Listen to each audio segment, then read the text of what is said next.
आता पुन्हा एकदा बातमी नाशिकमधून येते। नाशिकमधील नामांकित कंपनीमधील तरुणांच्या लैंगिक शोषण प्रकरणी धक्कादायक माहिती समोर आली आहे।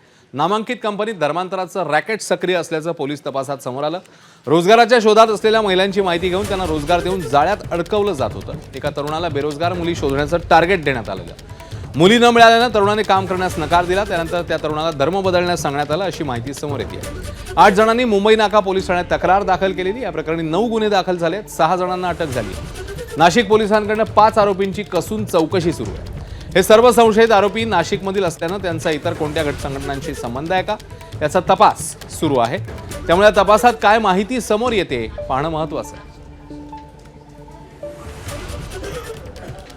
तर नाशिकच्या बहुराष्ट्रीय कंपनीत तरुणींवर झालेल्या अत्याचाराच्या वेळी त्यांना कसं जाळ्यात ओढलं जायचं ते बघूया।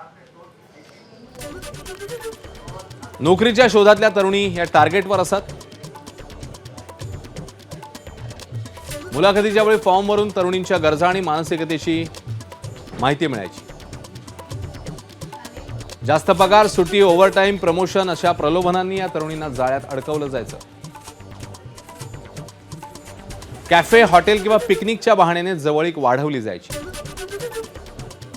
मैत्री वाढल्यानंतर लग्नाची इच्छा व्यक्त करत संबंध ठेवले जायचे। तरुणी जाळ्यात अडकल्यावर लैंगिक शोषण सुरू व्हायचं। एका गुन्ह्यात पीडित तरुणीचे फोटो, व्हिडिओ व्हायरल करण्याची धमकी देण्यात आली। आरोपीच्या मित्रांनीही तिच्यावर अत्याचार केले। धर्मांतरासाठी शारीरिक मानसिक छळ झाल्याची ही घटना समोर येते। एबीपी माझा, उघडा डोळे बघा नीट।